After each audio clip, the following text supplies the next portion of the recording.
What's up, and welcome in to Under the Hood with Jonathan Hood. Thanks so much for downloading the podcast and checking us out on YouTube. YouTube.com. Look for Under the Hood with Jonathan Hood. Please like, please share, please subscribe, please comment to all the content we have here on Under the Hood with Jonathan Hood as we get ready for LA versus Space. But first, the reason why we're here is because of Alexander James Whiskey. It's the official whiskey of Under the Hood with Jonathan Hood. Got a chance to talk to the founder, Jesse Stewart. That's in the archives on the podcast and also on YouTube. Check out that conversation. Why did a Chicago kid decide to make his own whiskey? You can find out from Jesse Stewart and YouTube, youtube.com. Look for Under the Hood with Jonathan Hood right there. So we want you to go to the bio of this podcast. It's right there, alexanderjameswhiskey.com. See where you could find this bottle on a shelf near you. It's always handy, especially on a cold night in Chicago, the Midwest, the South, the Northeast. Hey, they have Alexander James Whiskey, but find it on the website, alexanderjameswhiskey.com. Indeed, today is LA versus Space. The guys are back, and we got so many great topics on LA versus Space. As always, we have 4 questions, 5 minutes apiece that the guys have to answer. And, of course, there's always some bonus stuff, too, as we bring in our guys, LA and Space, right here on Under the Hood with Jonathan Hood. Gentlemen. What up, Hoodie? What's up, Yo, what up, fellas? How y'all feeling? I'm hiding my face today because my beloved Bears didn't get it done this past Sunday. I'm still proud of my boys. They put up a good fight. They gave us a great season, and bravo to the 2025 Chicago Bears. I think the best is yet to come going forward. Come on, NFC North Okay, champions, I'm back. man. You gotta say it with some energy. I'm back now. Say it with your chest. You know, say it with your chest. We still held it down. You know, we're here. Okay. We're here now. I think the Bears have announced their arrival on the scene of the NFL as far as contenders go, and I think the best is yet to come, as I stated before, and they're going to be around for a while. As long as this coach and quarterback combo stays healthy and they shore up that defensive line and be able to put a little bit more pressure on the opposing team's quarterbacks, the sky's the limit. The Bears are a few plays away from advancing to the NFC Championship game, and if they were able to do that and advance to the Super Bowl, hey man, they're as good as any team that's left remaining. I mean, what's over there in the AFC? I mean, you got another young quarterback over there in New England, and Denver basically doesn't have a quarterback right now. Jarrett Stidham. No disrespect to the Stidham family, but this guy hasn't started a game in how long? You know, what are you going to get out of him at home? I think they're going to have the ball out 40 times. Yeah. Bottom line, the champion's coming out the NFC. You know, so you can't be upset. You can't be mad. Yeah, our Bears not in it, but, you know, we held it down. We did our thing. We were a little premature, you know. Yeah, but the little ahead of schedule. A little ahead of schedule. Oh, yeah. I've had that problem before, but I've had that problem as well, but I've got pills right here in the drawer just in case. It's the family show. We're going to keep things PG-13. No, it's not. We can say whatever the hell we want. Yeah, not my family. It's a family show somewhere, but not this family. I don't know. Outside that door, it's not this family. That's for sure. So, guys, we got our topics ready. So now LA is out of mourning. That was a quick funeral, by the way. He was out of mourning. Like I said, it's a bonus season. Man. Bonus season. That's okay. We're good. We're here to stay now. All right. We're getting ready now for LA versus Space. We're going to get that first question started here on Under the Hood with Jonathan Hood. Let's get to that first question because this will tell a great story. Let's see here. Yes. Our first question on the board. Why did the Bears lose against the Rams in the playoffs? LA, you stars first. 5 minutes on the clock. I don't think there's a singular reason why the Bears fell Sunday. There's a multitude of reasons. I mean, Ben Johnson leaving points on the board early. Rome Odunze having Edward Scissorhands moment on the first drive where he dropped the ball. Caleb Williams selling a throw to Victor Wembanyama's on stilts on that fourth down play that got picked off. There's a multitude of reasons why they lost that game. Failure to execute on short yardage on third and fourth downs when they only needed a yard or two to convert some first down or for a touchdown. There's so many plays you know, at times as an athlete, when you play, you rather get blown away. That way, you know that the other team was just better than you that day. But when you lose you get to examine 97 different things. You know, the play to DJ Moore in overtime. Did he run the wrong route? Was there a miscommunication between him and Caleb Williams? Did he pull up on the route? Was he even an option on the route? There's so many questions to be asked. So I don't think there's a singular reason. But if you had to place the ilk of the blame, the bulk of the blame, shall I say, on one thing, you'd have to go with the coaching decisions made by Coach Ben Johnson. I don't have a problem with on fourth down because that's who he is. Be who you are. If you're going to lose the way that you like to coach, the way that you like to play. Don't cower when it's prime time and say, well, you know, it's 4th and half of a yard and no, let's kick the field goal. No, be who you are. Don't apologize for it.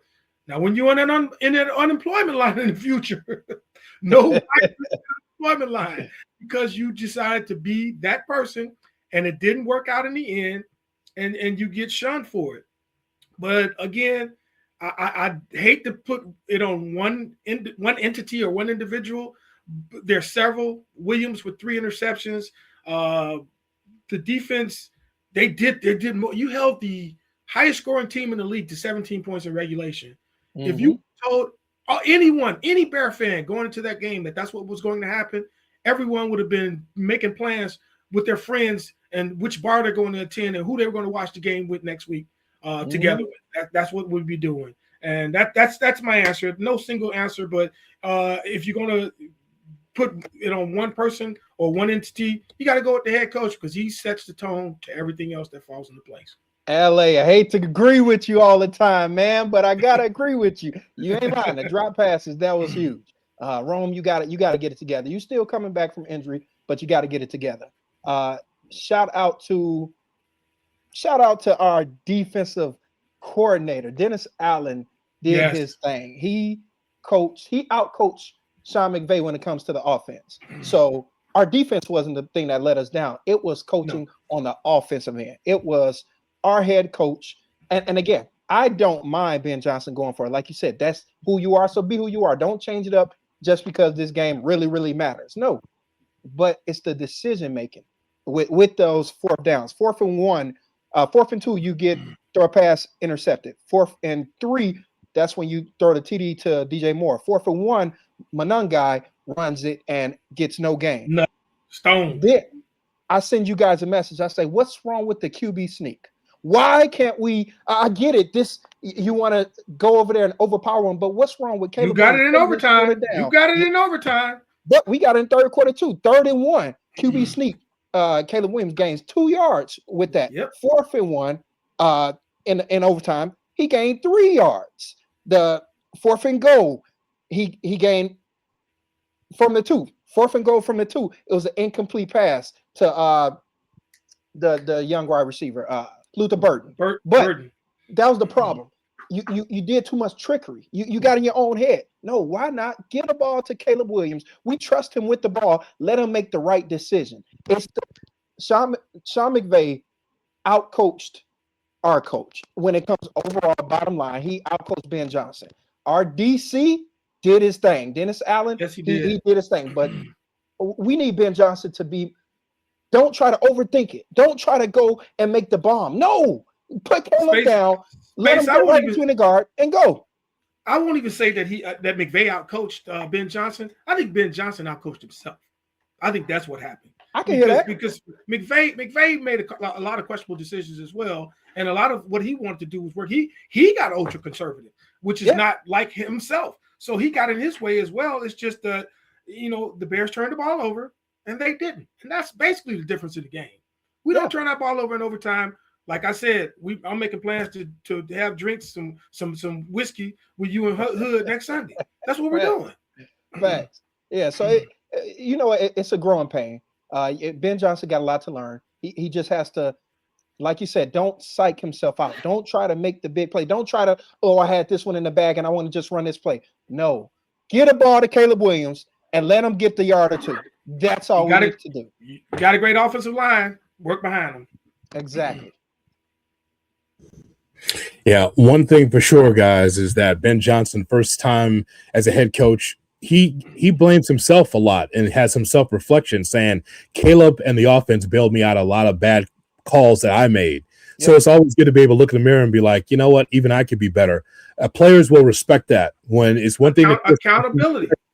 but when you but a coach who, and by the way, the previous coach never was accountable, but this one is, so that's a positive. Oh yeah, Yes, it is. I take that all Yes, day it long. is. Yes, it is. All right. Our next question here on LA versus Space. And please put your comments in as we do our LA versus Space show. Who are your top quarterback and head coach combinations in the NFL this season? Space, you start first. 5 minutes on the clock. Not to be biased, fellas, not to be biased, but it's hard not to go Caleb Williams and Ben Johnson. That's number one right there. Caleb threw for 3,942 yards, 28 TDs, 7 interceptions. The key number here that not mentioned is the sacks. 24 sacks compared to 68 last year.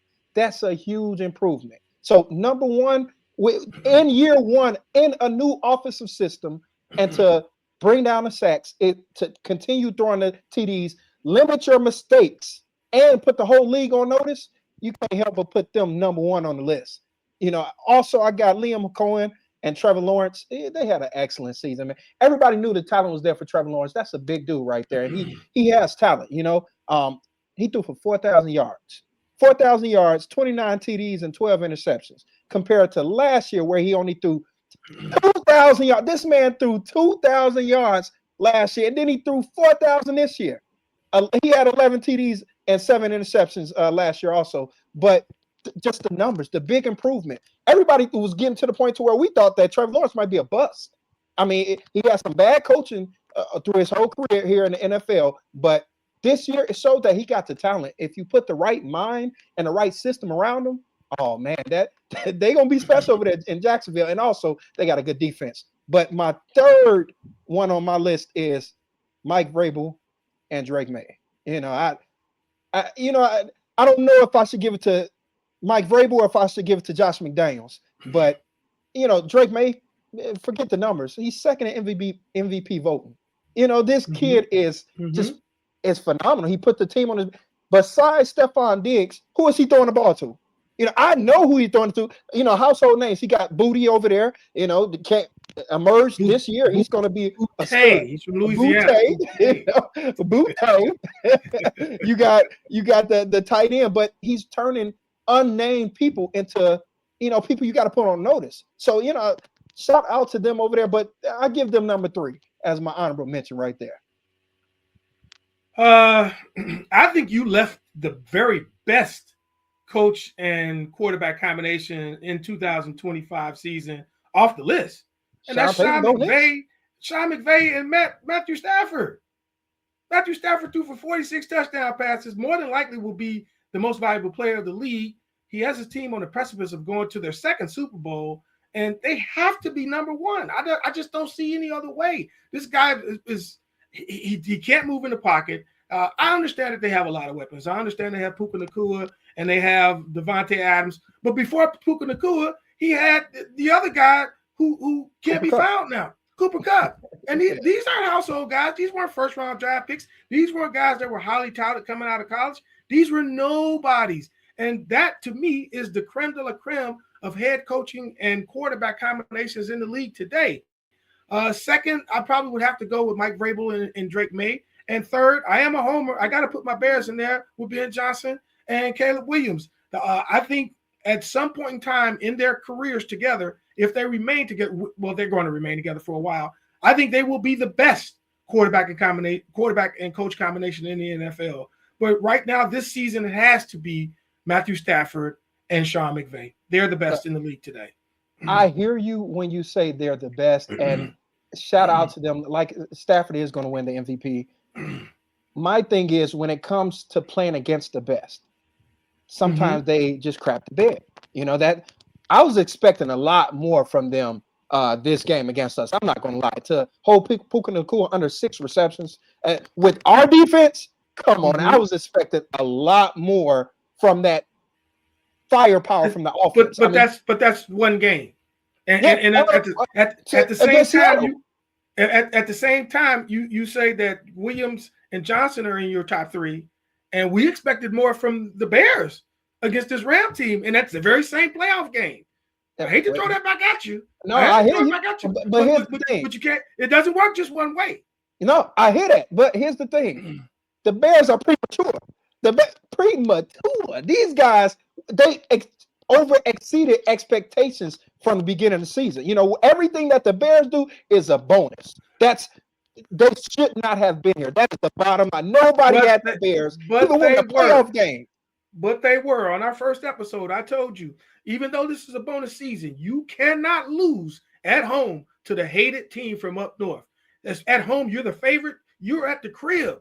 You won the division. They're coming into your building. If we would have been deflated and defeated and pissed off talking right now today had they lost that game. So once they advanced past that match, once they advanced past the Packers, you playing with house money, but you stayed in the game, and we expected you to have a chance to win, and they did. So no, I don't buy that. Well, they weren't supposed to be here. Look, how did we get? No, you're there. They showed up. They tried to show out. It didn't happen, and it's nothing. But you're going to be the 100 next year.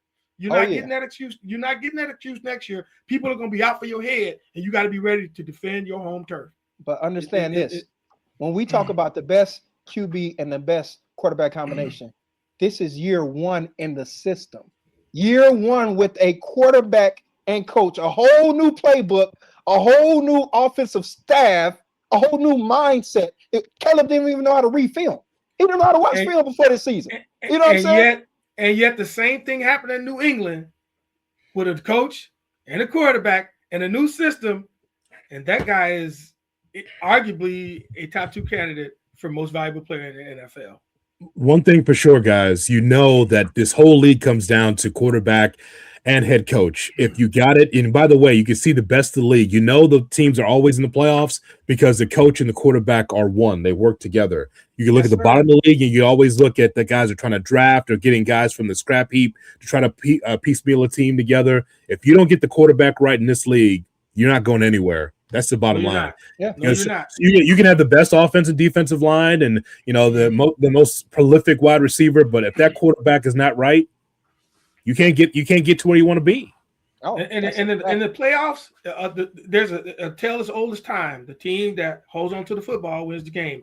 Every team that lost this weekend lost a turnover battle. It's no secret. Protect the football. Heads. Hold on. Watch your head, Space. Watch your head. Boom. The official whiskey of Under the Hood with Jonathan Hood. Alexander James Whiskey. Go to alexanderjameswhiskey.com. Or you can come back. So what's the 3 keys, LA? The 3 keys? You can't turn the football over, man. You just can't turn the football over in the playoffs. It's that simple. You turn the football over. You get a good quarterback coach combo in the playoffs. I don't care how good they are. If you give the ball to the other team, that significantly reduces your chances of winning a football game. And that's a testament to how good Caleb Williams and Ben Johnson are. They turned the ball over 3 times and they lost in overtime. Same thing with the Buffalo Bills and Josh Allen. Turned the ball over 5 times and they lost in overtime on a field goal. And I don't know what the hell C.J. Stroud was doing on Sunday afternoon. That kid, he looks like he's got some head trauma mentally. And it's like he was out there thinking instead of just playing football. And they're 1, 2, 3 Cancun. So good to see Dr. Atkins here diagnosing the young man. Space, any final thoughts as we move on to topic 3? Bottom line is you're absolutely correct. You got to get the coaching and quarterback tandem correct. My peace of mind is we got it.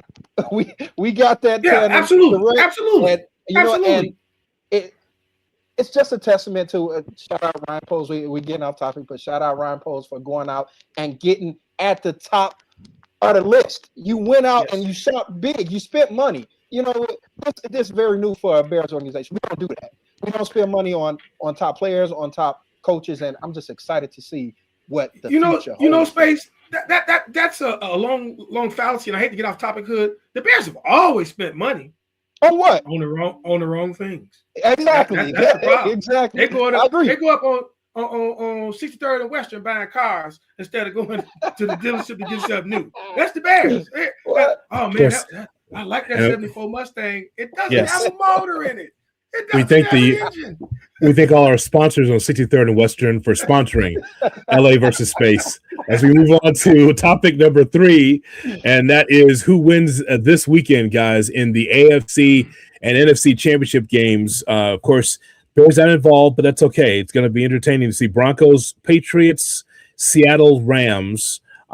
Space, start first. Who wins the AFC and NFC championship games? 5 minutes on the clock. This is a tough one right here. Do I go offense or defense? Do I go young, brand new head coaches, or do I go the surefire thing with Sean McVay? Do I go?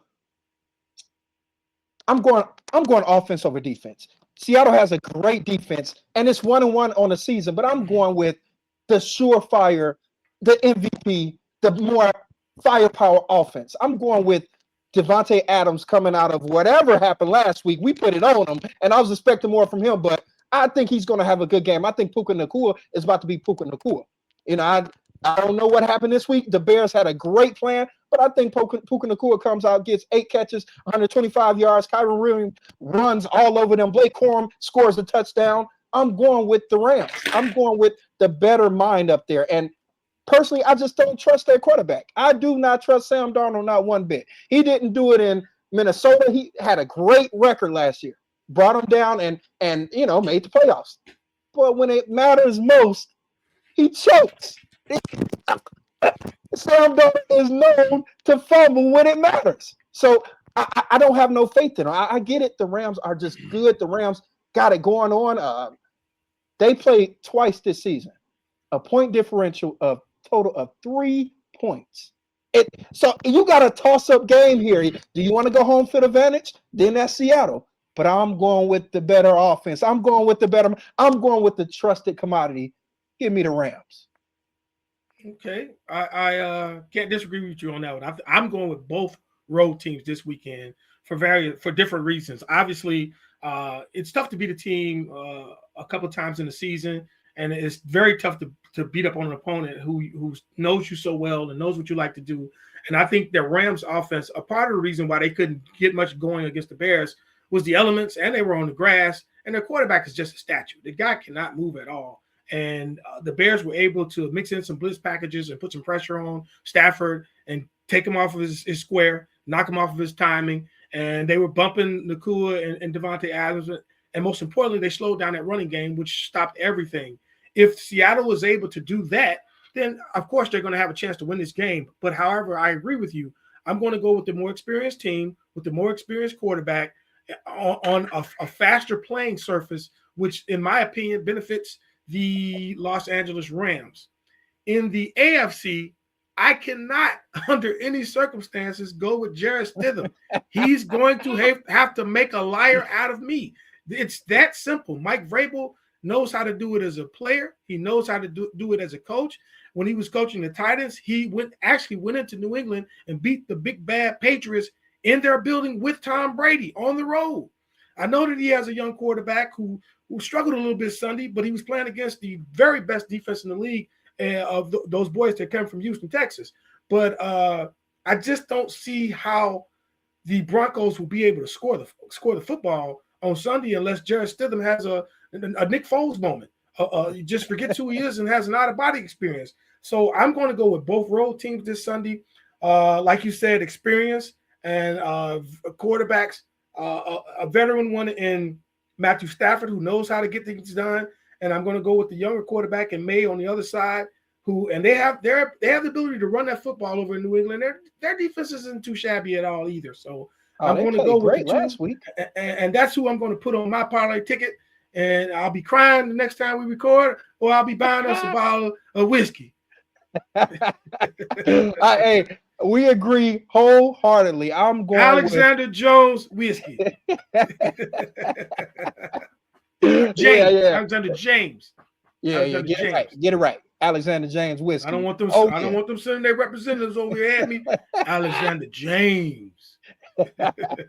I agree with you wholeheartedly, man. I'm going with Drake May and them over there when it comes to the AFC. Like you said, a backup quarterback, Jarrett Stidham, he hasn't thrown a pass in since the second, third week of this season.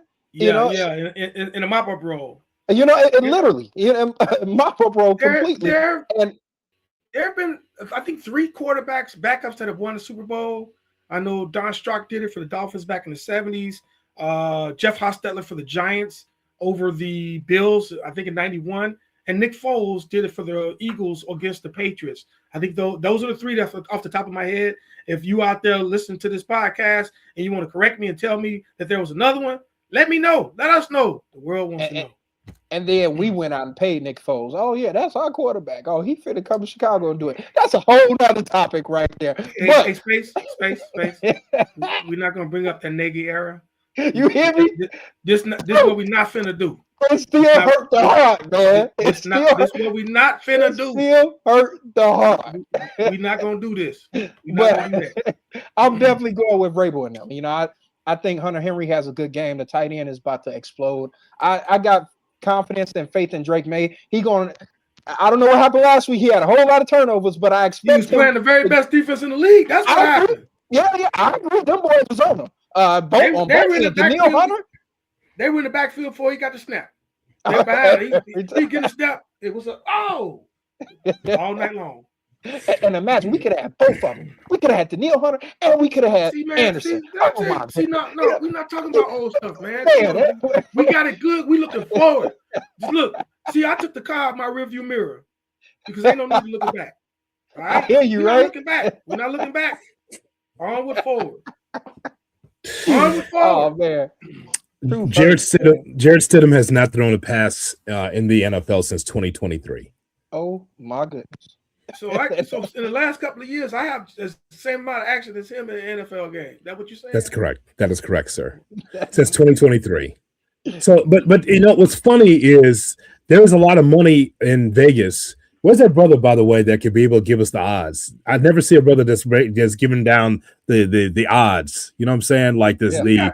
We got to get my boy K-Town Moore, Eric Beverly on the show. They'll give us the odds. They know the odds every single time. I think we need to bring him in. We need to bring him in because I like to know. But the heavy money's been on Denver to cover this like +5. Like they're going to be close in this game. I'm like, guy hasn't thrown a pass unless you're going to run exclusively and you're going to run over the team. It's not happening. But a lot of money going toward Denver to cover this number. I think it's 5.5. I've actually been to a game out in Denver when the Bears played out there. They have a very, very, very serious fan base that believes, and I believe that's what it is. That homer money is on the Broncos. That's what it is. RJ Harvey better have an amazing game. You got to have 2 pick sixes out of defense. That is the only way they're going to beat Drake May now. That's it. Man, you said like it can't happen. Like it can't happen. Hey, I don't see Drake May having another game like he just had. That's what I don't see. I can't see it either. So we're looking at a Rams-Patriots rematch in the Super Bowl is what we're both saying. Oh, yeah, that's what I got. That's where my money's at. Well, the next time that we're together, we'll have a Super Bowl show. But we got one more question, and it's this one. What do you think of the state of the NBA? Going to have a little extra time on this one. LA, go ahead and start. It's 5 minutes on the clock, but we'll extend the time because this is a complicated topic, that's for sure. I was at the Bulls game the other night, and it's like the NBA today is just missing something that's just not there. I mean, for the most part, just about every team plays the exact same way with a very few exceptions. There are a few teams that don't just run up and down the court and chuck up threes over and over and over again. You can watch an NBA game and there could be 6 consecutive possessions, 3 on each end, where all they do is shoot threes. They can have a 3-on-1 fast break and they shoot a 3. The post-up game is it's gone. When the last time you saw a team just exploit a mismatch over and over and over again in the paint because that guy was just better than the guy trying to guard him? The Bulls did a little bit of that the other day against the Clippers because they had a few pick and rolls where Vucevic got caught against a smaller guy trying to guard him, mouse in the house, and they were trying to exploit that a little bit. But then they go away from it for an entire quarter, and it's like, come on, what is going on? You got center shooting threes. You got power forward shooting threes. You got point guards shooting threes. You got everybody shooting threes, and it's just, oh my God, it's like it loses your attention span. Your attention span has to be there, and it's just not. That's what makes guys like Victor Wembanyama such a joy to watch and see, because he plays the game differently. And don't even get me started on all of these rule changes that have been changed to benefit the offensive player, and you've pretty much legislated defense completely out of the game. At one point, you could two-hand check, and they took that away. Then they one-hand check, and they took that away. Then you could use your forearm, and then they took that away. And now they have what's called freedom of movement, whereas basically the guy you're allowing to carry the ball, you're allowing the guy to play hopscotch, and they call it the jump stop, or the step back. No, they play hopscotch without the squares on the floor, and then they taking a shot after they pushed off, and then they initiate the contact, and the league said, well, if the offensive player initiates contact, we're going to start calling that. No, they don't, and it's like you think about it, and I hate to be the guy that says, well, back in the day, but it's like you imagine Dominique Wilkins being able to play today where you can't touch him, you can't hand check him, you can't. Jesus, what would he do? What would he do? What would Larry Bird do in today's game? Where he can handle the ball, he can post up, he can shoot the three, and then you can't touch him? Well, it's just ridiculous. The state of the NBA today is heartbreaking, and it siphons all the way back to high school level. Nowadays, kids are playing on 30 AAU teams. A friend of mine came to town from Dallas. His daughter plays high school basketball down in Dallas. She came up and she was playing in a tournament at McCormick Place, and went to go see her play. And we ended up in this one big hall where they have the auto show, and there's like 90 courts. And they were like, well, no, she's not in. Her team is not playing up here. She's downstairs. And we go downstairs on the escalator. We go down there, and there's another 90 courts. And it's like, what the hell? You got these kids playing 5 and 6 games a week, and they practice 1 day a week. Where over in Europe, you have kids that are practicing 5 and 6 games a week, and they play once a week. And now all of a sudden, Nikola Jokic, Joel Embiid, Luka Doncic, Giannis Antetokounmpo, Shai Gilgeous-Alexander, all the best players in the NBA are from somewhere else. And then these kids go to school for a minute. They come out immediately. There are no veterans on teams to show them the way. You get babies raising babies in the NBA, and there's just no veteran leadership in the game today. It just, if I don't have a wager on it, it's hard for me to tune in and watch an entire NBA game. It's just tough. Hey, we could drop the mic on that one, because you said everything I was going to say. From the three-pointers, like you said, everybody's shooting threes. There's a few players. You said there's a few teams that play old school style basketball, real basketball. I don't even give it to teams. There's players that play ball like that. That's why I love to watch Shai Gilgeous-Alexander. He is a midi king. He will still shoot that midi all day long. And forget the three. He only taking about 2 to 3 threes a game. He's focused on everything inside of the 3-point line. That's the lost art. And drawing fouls. Exactly. I'm gonna go to the line. It's still a free point. I'll do whatever I need to do to get the bucket. It's not focused on a 3-point. You got Şengün over there in Houston who will have the back down game. That there's players that play that style of basketball. I don't give it to teams anymore. It's so hard to watch because, like you said, it's just nothing but three up and down. You got, what's wrong with the NBA? Oh, should I say it? You got Bronny James in the NBA. Why is Bronny James in the NBA? We know why he's in the NBA. Come on, now. You know what that's about. So that's the problem. That's the problem. I don't care how political he is. I don't care how good LeBron is, and I love LeBron. He should not be in the NBA. He should not be taking up a spot. He got a guaranteed contract. He should not be taking up a spot to where somebody else deserved to have that spot. And don't get me started on your guy LeBron. Him and Luka Doncic on the same floor. These guys with no defense. they're like an all girls porn movie. No D. No, None. yeah, None. It's ridiculous, man. These guys just Olay. Yeah. The quicker you shoot, I can get the ball back and head the other way. Get out of here, man. Oh yeah. Get out of here with that. I'm tired Oh of it. yeah. Get on my nerves. You know, So pardon me if you don't mind. What's that line, LA? What's that about the movie? What's that? What'd you say? The Luka Doncic and LeBron James of the Lakers, they're like an all-girl porn movie. No D. None. None. And that's right, folks. Sponsored by Alexander James Whiskey. Yes, you're looking for D. You're looking for anything else. Alexander James Whiskey. AlexanderJamesWhiskey.com. That's how you do that. A couple things with your topic about the NBA. Okay, so I'm a rabid basketball watcher, college and pro, and it is interesting on the college level. I'm covering the Missouri Valley with the UIC Flames, so I'm watching the Missouri Valley. School, by the way, I went to school at UIC. I'm a proud alum of the University. You're more than welcome to sit front row at a game if you'd like to come through. I know you work with a guy by the name of Samuel Rush. He was the assistant athletic director over there for a while. You know who that is? I went to grade school with that guy, man. That was my buddy, man. He's since retired. Yeah. But that was a good friend of mine growing up. I still remember my first few days at UIC. I came home, I was like, dude, I brought him an application to apply for school. I was like, look, go to school. Don't stay over here. And he did, and that's my guy, man. That's my guy. Watching college basketball, especially in the Missouri Valley, you do have that blend of big guys that you shoot threes, but it's a rough and tumble style in the Missouri Valley.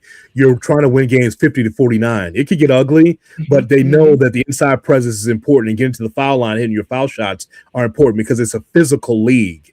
So it's free flowing in the Big Ten, it's free flowing in the SEC, but in some of these tougher conferences where it's a one bid league, where it's like if you don't get in, your team doesn't get into the tournament. You don't win that conference tournament. So what I like about the college game and on that level, LA in space is that inside post presence is there. I'm seeing guys backing down guys like Mark Aguirre, and I'm like, they're trying to do anything to try to get a basket close, because they know that if you're shooting 28-29% from three, I'd rather for you to go for the two on the inside than shooting a bad three, not the rhythm of the offense. Facts. I agree.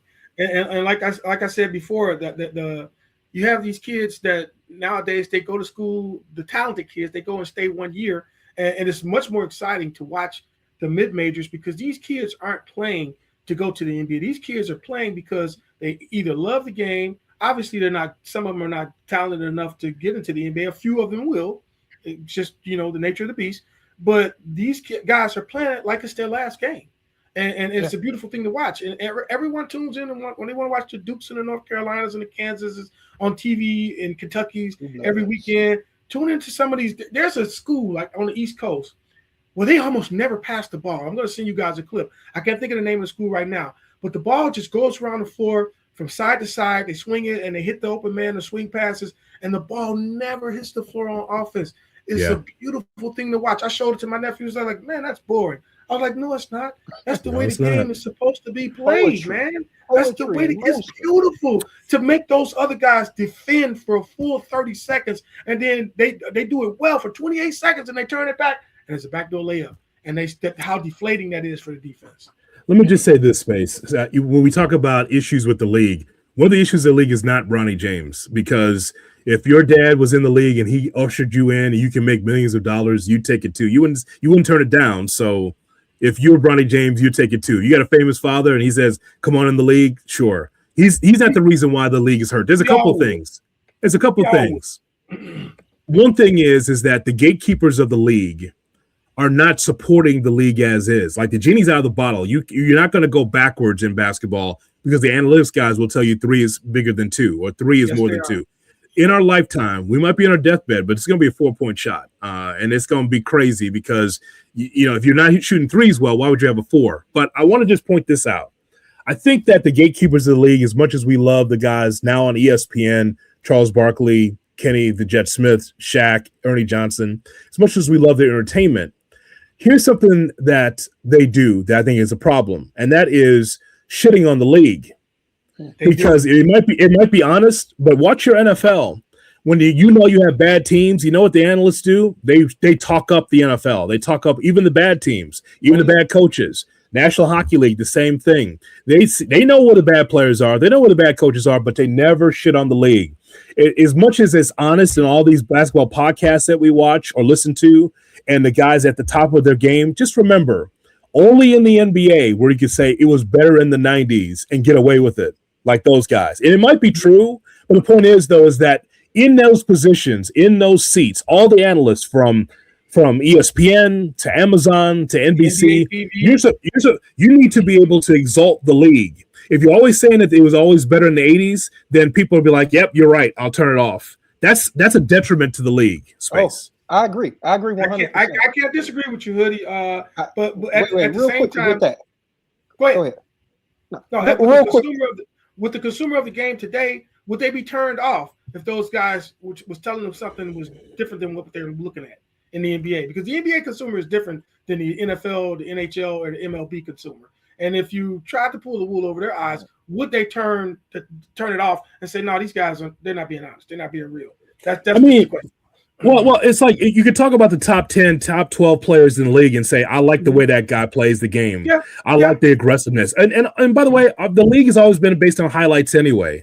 It's not necessarily about game flow. We know better as basketball consumers of like the game could be a lot crisper. However, again, in that situation, as a gatekeeper and broadcasters of the league, you still have to be able to say, I like these players. I don't get a lot of that from Kenny. I don't get a lot of that from Charles. I'll tell you about how the league sucks or how this game sucks, and it might be honest. But again, you have to be able to say, hey, I like these players. Please watch them because they are supposed to support the league. You have to do that. That's your position. Yeah. Hoodie, and to piggyback on that real quick, Shaquille O'Neal has never seen a center that played either during his time or since he's been out of the league that he's given flowers to. Not once. Facts. Not Crazy. once. Yeah. Not once. Yeah. And here's when I said Bronny James, here's my thing. Michael Jordan had a son that played college ball. Wasn't good, but he played college ball. Marcus. He never made it to the and he got Loretta Pippen too, you know what I'm saying? But he never made it to the league. You know, back then it was a code. You're not just going to make the league because you're the greatest player in the league's son. No, here, if you got the money, you got the pool, you can make things happen. Back then, it was about for the love of the game. Now it's just too political. It's just all these other things you gotta. LeBron James is the GM over there in LA. Whatever you want to call it, however you want to look at it, he controls that team. Oh, this guy looked at me wrong. We need to get out of here. You know what I'm saying? There's no reason why a player should have that much power. So that's my big problem with this league. Come to the defense of LeBron James, but the best player, especially on NBA teams, has always had that type of sway. Just go back to Magic Johnson. Michael Jordan just never exercised his, but the best player on the team has always had that type of sway. Let's just get real. Yeah, you saw with Kobe how he got Shaq out of there. You know what I'm saying? So I get it. He best player has some type of sway, but not to what we've seen right now. Not when you got a kid who should not be. He should be at best in the D League, at best. But he should be in his junior year at USC in college. Exactly, he should still be there in college. You're absolutely correct. But this man is on the roster. But out of the 100 things that might be problematic for the league, that's low on the list. That's very low on the list. That's not the reason why you don't watch Space. If you don't watch, you don't watch. I watch the league. Yeah. So, but because I'm looking for star power, you know, that's what I'm looking for. And we talk about NBA and Under the Hood, so I'm always having guests on. So I got to be up to date on what's going on. You gotta know what you're talking about. You do have to know what you're talking about. I still tune in. I got one more problem here. This gambling thing is a whole nother ball game, and I watch NBA when I'm betting. That's just bottom line. It's hard to watch unless I'm putting some money on it. But nowadays, gambling's always been a part of sports, though. Always, but to this level, we got coaches, man. We got my man Chauncey Billups that's being invested. This is a come on, man. What you doing? Allegedly. Look at this guy. You got to keep Alexander James on our side. We can't have. Oh man, you got Terry Rozier who won't see another court because of everything. Malik Beasley proved it in games, plenty of games last time. There's 6x on the clock. He looked up and let me go put. You know what I'm saying? The league right now with everything with this gambling, you just don't know where to look. It's infiltrated summer college. There's some kids coming out talking about it, but college I can still watch. NBA It's funny you say that. One of my degenerate gambling buddies, he even bets the Chinese Basketball Association. So he sent me a text this morning with a screenshot of the fourth quarter, and this was a 2-point game going into the fourth. Why did the team get outscored 39-5 in the fourth quarter? In the fourth, they got outscored 39-5 in the fourth quarter. You can't tell me that someone over there is not putting the fix in on that game. 39-5. That's come insane. on. It was a 2-point game after 3 quarters. Yeah, 39-5. Come on. That's insane. Okay. All right, got one more. This is our bonus round. Okay, this is a pop-up. So what I'm going to show you guys, I'm going to show everyone on YouTube, and if those of you listening on the podcast, we'll go through some of these names. All right, I'm going to ask you first, LA, when I put this list up on your screen, I want you to give me a starter that should return to the Chicago Bears. Okay, so either offense or defense. Give me one guy on this list that you feel that should return to the Chicago Bears. So we have a free agent list of offense from Case Keenum to Devin Duvernay, from special teams, Zacchaeus Smythe, Ryan Bates, Braxton Jones on the offensive line. On defense, it's a ton. It's a lot. On the backups from the defensive line for the Bears, and also backups and some starters on the defense. Give me one guy off this list that should return. Kevin Byard. Go ahead, LA. Kevin Byard. I don't need to think through this through it all. This is just very easy. You need some stability in that defensive backfield, and Kevin Byard has been nothing but a consummate pro. He's a leader. He's a guy who is always seems to be around the football. He is the one guy that you absolutely have to return from this list of individuals on this list. All the guys on the offensive side of the ball, you can replace all of them, in my opinion, every single one of them. But Kevin Byard is the single guy that you have to have come back. Space. I hate to agree with you, but since you said Byard, I'll go to another one. I'm going to go Brisker. I mean, Brisker is first year back from all those concussion. That's the problem with Brisker right now. You just don't know. Whenever you have a concussion issue, you just don't know about the health, how long you're going to be able to play. Another concussion is you're going to be out for extended amount of time. But Brisker showed that last game, man. He was on fire, man. He was the best player on the field. The best player on the field for the Bears. Easily. He was everywhere we needed him, and he just shows that you give him the time, you let him get into the system, you let him get the things going, and he just flows. Whether it's offense, whether it's in the run game, whether it's in pass defense, Brisker is he's something else. So I got a little bit more speed than Byard, but I like Brisker. Both. The best ability is availability, and this guy misses way too many games. Yeah. I agree. It's a good bonus question, but you're all both wrong. The answer is Jonathan Owens, because I need to see Simone Biles on the sidelines. Woo, doctor. That's the reason why you want Jonathan Owens back. Here you go, 5-year deal, $1 million apiece. As long as she's there, that's the answer to the question. I'll allow it. Yeah. That's good with that one, Hoodie. I like that one. So the next time that we talk, we will talk right before the Super Bowl, because we'll make our predictions. LA makes a great point. If we got somebody that knows prop bets and gambling, I think we should put them on the show next time that we are together, because there's going to be a ton of prop bets, and of course, who's going to win the Super Bowl. But I think we need to get into that next time that we're together on Super Bowl week. Yeah, I got my guy. Like I say, K-Town Mo, a lifelong friend I went to high school with.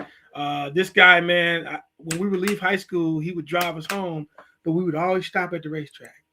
So I just pulled my book out and started studying, because I knew that we weren't going home until that final race. It's just that simple. It's in his blood. So I'll have a talk with him.